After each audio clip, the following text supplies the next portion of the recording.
gràcies a l'Associació de Salut Mental de Ponent per tota la feina que fa, en parlarem, i també per haver-nos portat aquest matí aquí.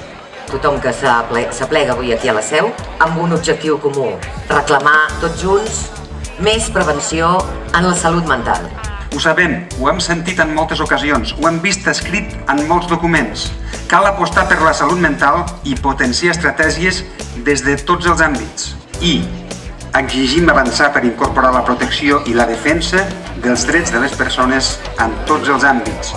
Volem una cartera de serveis que n'incrementi els existents i n'incorpori de nous en educació, salut, integració social i laboral i habitatge. Alcem la nostra veu per demanar al govern que lideri aquest procés. Feliç Dia Mundial de la Salut Mental! És un plaer, en nom de la Diputació de Lleida, estar avui en aquest acte de celebració del Dia Mundial de la Salut Mental en aquest espai emblemàtic com és la Seu Vella. Iniciatives com l'Activa són esperançadores, però cal garantir la continuïtat d'un programa com aquest. Si cal fer retocs i modificar alguns aspectes, doncs es fan. Però sigui com sigui, cal garantir que un programa de suport i empoderament passa a formar part de la cartera de serveis públics. La malaltia mental és alliçonadora.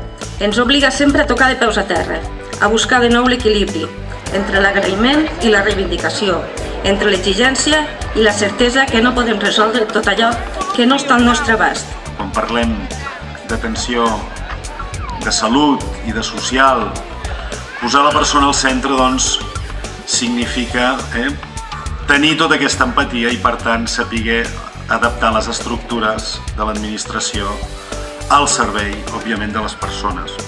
Hem de seguir, evidentment, i feu molt bé reivindicant, peces d'equipaments públics dedicats i atenció mèdica i social. Aquí hem de progressar. Nou model comunitari. Aquesta és la clau. Vol dir tenir gran consciència dels determinants socials. Fent polítiques assistencials no ens en sortirem. Hem de tenir una societat igualitària, perquè si no sabem que la desigualtat es converteix en problemes de salut mental automàticament. Jo avui, ara i aquí us dic, sapigueu una cosa, hi ha una decisió que ja està presa, independentment de com siguin els pressupostos, que és que l'any 2017 la salut mental tindrà l'increment pressupostari més gran de la seva història.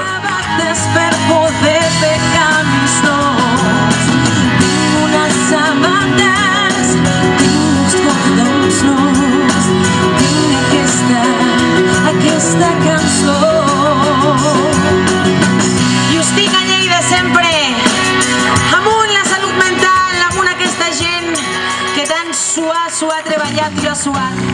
A dalt sempre! Gràcies! Gràcies per aquesta bonica cançó i per totes aquestes famílies